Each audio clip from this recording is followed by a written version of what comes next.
Basic grammar है। हम आपको आज बताएंगे टेंस परिवर्तन।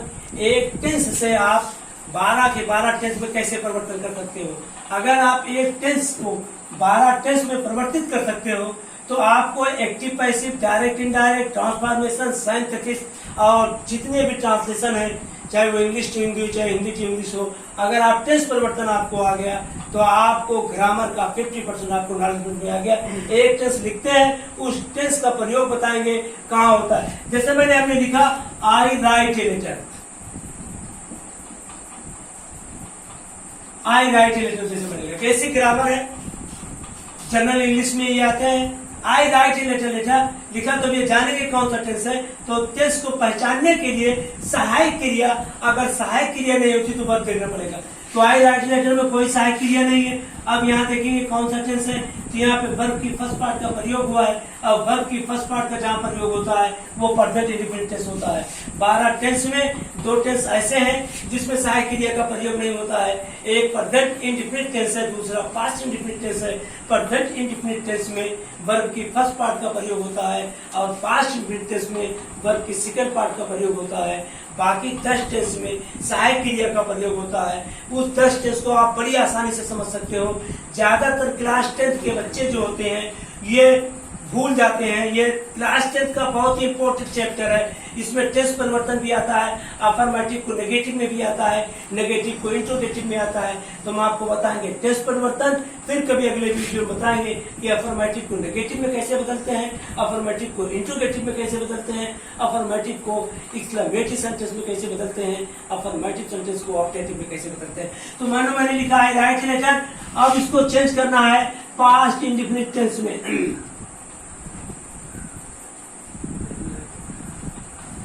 इसको चेंज करना पास्ट इंडिफिनिट टेंस में। तो हम देखेंगे यहाँ आई होगा, आई में कोई नहीं होगा। अब यहाँ वर्ब है तो प्रेजेंट इंडिफिनिट टेंस में वर्ब की फर्स्ट पार्ट का प्रयोग होता है, लेकिन पास्ट इंडिफिनिट टेंस में वर्ब की सेकंड पार्ट का प्रयोग होता है। तो ये हो जाएगा आई रोट ए लेटर।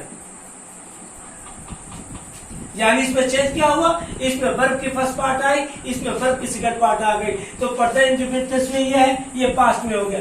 अगर इसी को आई रोट ए लेटर को हमको बदलना पड़ा फ्यूचर टेंस में, फ्यूचर इंडिफिनिट में, इसी को फ्यूचर इंडिफिनिट टेंस में बदलना पड़ा तो हम जानेंगे फ्यूचर इंडिफिनिट टेंस की एक्टिविटीज क्या, पहचान क्या है। तो फ्यूचर इंडिफिनिट टेंस की सहायक क्रिया होती है, विल या शैल होती है।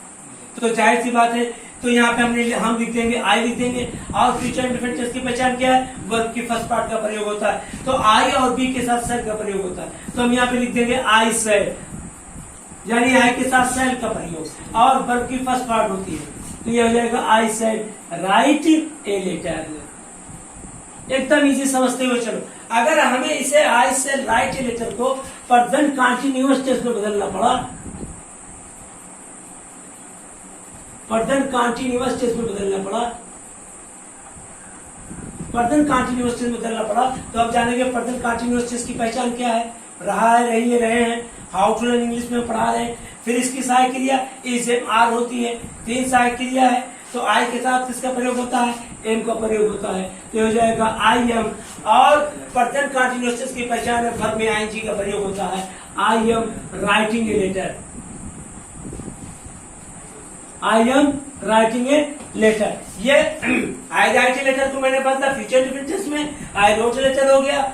और आई रोट ए लेटर को हमने बदला फ्यूचर इंडिफिनिट टेंस में, तो आई सेल राइट ए लेटर हो गया। आई सेल राइट ए लेटर को बदला हमने प्रेजेंट कंटीन्यूअस टेंस में, तो हो गया I am writing a letter. यानी एक टेंस को 4 जगह बदल दिया। अब हम अगर इसको हमको बदलना पड़े प्रेजेंट, अगर इसको हमें बदलना पड़े पास्ट कंटीन्यूअस टेंस में, तो क्या होगा। तो पास्ट कंटीन्यूअस टेंस की पहचान क्या है, वाज या वर होती है, तो और वर्ब की आईएनजी होती है। तो क्या बदल जाएगा, सिर्फ यहाँ हो जाएगा I was writing a letter.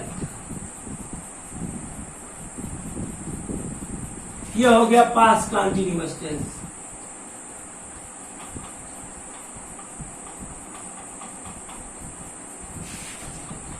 अब अगर इसको हमें बदलना पड़ा अगर इसको बदलना पड़ा फ्यूचर कंटीन्यूअस टेंस में, तो फ्यूचर कंटीन्यूअस टेंस की पहचान क्या है। फ्यूचर कंटीन्यूअस टेंस में अगर आई राइट ए लेटर को हमको बदलना पड़ा, आई राइट ए लेटर को फ्यूचर कंटिन्यूअस टेंस में अगर बदलना पड़ा तो फ्यूचर कंटिन्यूअस टेंस की सहायक क्रिया होती है विल बी या शैल बी। यानी हमको अगर फ्यूचर कंटिन्यूअस टेंस में इसको बदलना पड़ा, फ्यूचर कंटिन्यूअस टेंस में बदलना पड़ा तो यहां पे जाएगा आई और आई के साथ shall be, I shall B.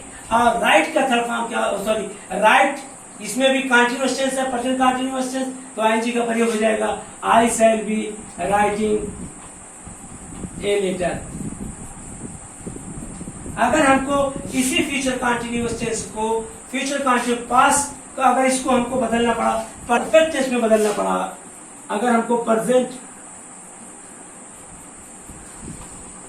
अगर प्रेजेंट परफेक्ट टेंस में बदलना पड़ा तो आई हो गया, आई के साथ क्या होता है, प्रेजेंट परफेक्ट टेंस की सहायक क्रिया हैज या हैव होती है, तो ये हो गया आई हैव।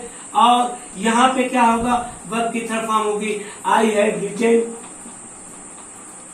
ए लेटर हो गया। ये प्रेजेंट परफेक्ट हो गया। अगर हमें इसे पास्ट परफेक्ट में बदलना पड़ेगा तो क्या होगा, पास्ट परफेक्ट में बदलना पड़ेगा तो क्या होगा, पास्ट परफेक्ट टेंस की सहायक क्रिया हैड होती है और वर्ब की थर्ड फॉर्म होती है, तो यहां पे हो जाएगा I had written a letter. बाकी आपको नेक्स्ट वीडियो में अपलोड करेंगे। अब आपको हमने बता दिया प्रेजेंट टेंस के बारे में, बता दिया पास्ट टेंस के बारे में। अब आपको जो बचा है नेक्स्ट वीडियो में अपलोड करेंगे। थोड़ा थोड़ा ज्ञान लेते रहो, थोड़ा थोड़ा आप ज्ञान जानते रहो, थोड़ा थोड़ा समझते हुए चलना। इसको समझ लोगे आपको समझ में आ जाएगा, टेंस परिवर्तन आपको आ जाएगा, ग्रामर आपको आ जाएगी। तो आज हमने टेंस परिवर्तन आपको बताया, इसका बेसिक ग्रामर का फर्स्ट पार्ट मैंने आपको बताया है, फर्स्ट पार्ट बेसिक ग्रामर का मैंने आपको बताया है। इसका सेकंड पार्ट बताएंगे, यहीं से फिर आपको हम ग्रामर पढ़ाते हुए लेके चलेंगे। जितनी भी ग्रामर आप जानते होंगे पूरी की पूरी ग्रामर पढ़ाएंगे।